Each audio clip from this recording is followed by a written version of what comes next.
With only a few hours to spend here, the visitors had little chance of seeing much of Brisbane, let alone Queensland, the second largest state in the Commonwealth.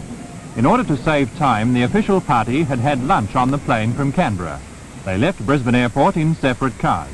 Madame Key on her way to Lennon's hotel to prepare for her afternoon engagements, while her husband visited the Australian Army's Jungle Training Centre at Canungra, 60 miles away.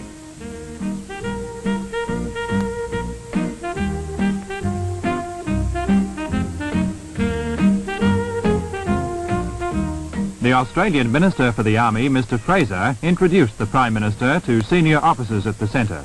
The children of the officers were allowed to meet the visitor, and one small boy became the envy of the rest when he was asked what he wanted to be when he grew up. Air Vice Marshal Key suggested that he should become an Air Force pilot.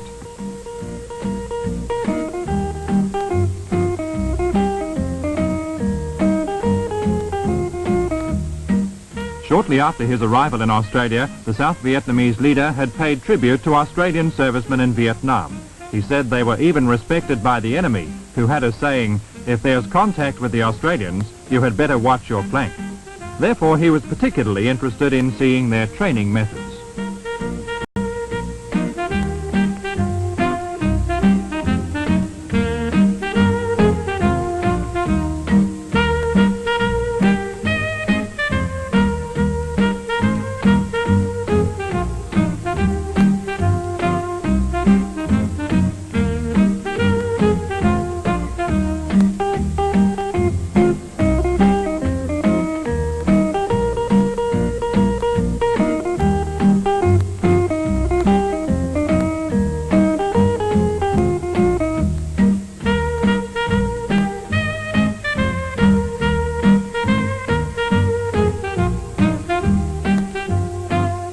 Air Vice Marshal Key spent 2 hours at Canungra.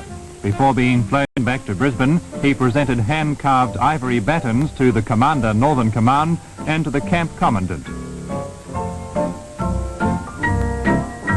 While all this was going on, Madame Key was spending her time in very different surroundings. She spent over an hour watching girls working at the headquarters of the Queensland Division of the Australian Red Cross Society. In particular, Madame Key was interested in all aspects of the work in the blood bank section.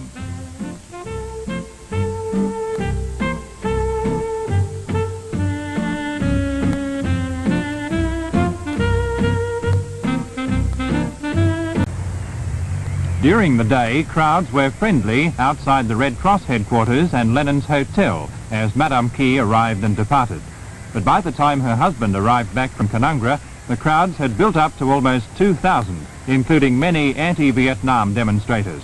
Fights broke out between the rival factions and 14 people were arrested. However, all this was forgotten by the next day as the visitors left for Sydney.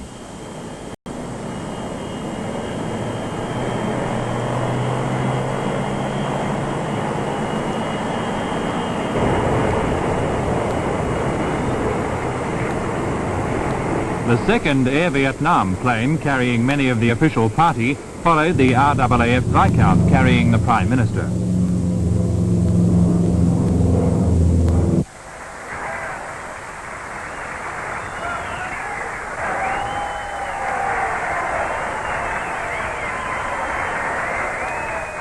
At Sydney's Kingsford Smith Airport, more than 300 police outnumbered the welcoming crowd. The Premier of New South Wales, Mr. Askin, escorted Madame Key as she went with her husband towards the safety fence. The cheers and applause from the crowd had prompted the South Vietnamese leader once again to brush aside his security men and go to speak to the people.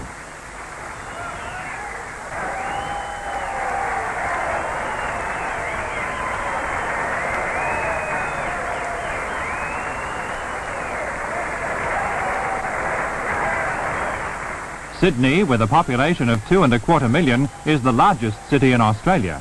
But few residents on this Saturday afternoon had an opportunity of seeing the visitors at close range. The motorcade carrying them to Kirribilli House travelled to and through the city at speeds up to 50 miles an hour.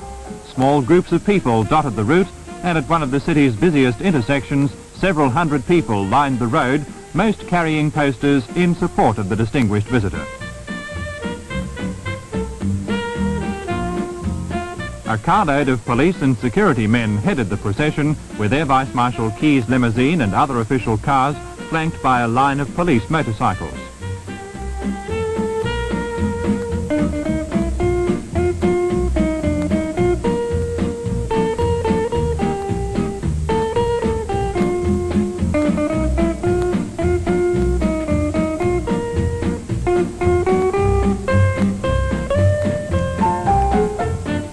The temperature at this time was in the high 80s, and it was stifling in the airless city streets. Officials made a last-minute change in the route to avoid more than 3,000 demonstrators near Kirribilli House. Instead of driving across the harbour bridge, the party was taken down to Circular Quay. The organisers of the procession had decided that Air Vice Marshal Key and Madame Key should cross Sydney Harbour by boat.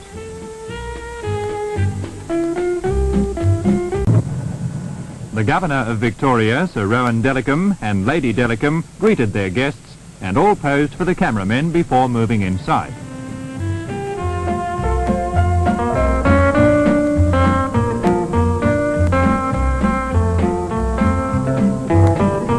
About 2,000 demonstrators were gathered outside the gates of Government House, and Air Vice Marshal Key made an unscheduled drive through them before reverting to the official program, meeting Vietnamese students who are studying at universities and colleges in Melbourne.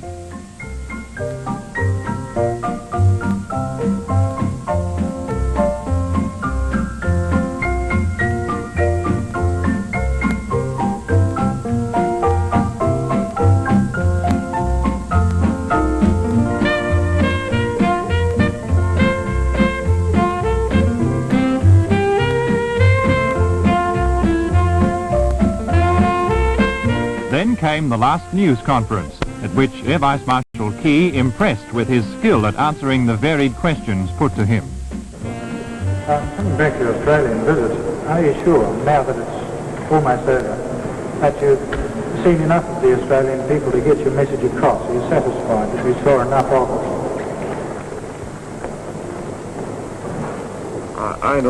I don't know, frankly. But what I see, what I hear, and what I read in the newspaper, I think yes. Well, if not, I will ask you to help me. If you believe in me. Yes. Mr. Prime Minister, one of the criticisms which has been most often leveled against your struggle against the Viet Cong in Vietnam is that this is an unwinnable war.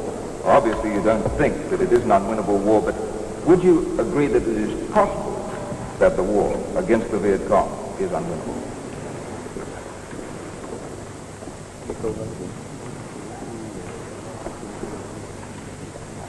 Oh, unwinnable. Yeah. In other words, you mean that we cannot win this war, right? That is your question? No, I think the contrary. I think this is a winnable war. We are going to win, no doubt.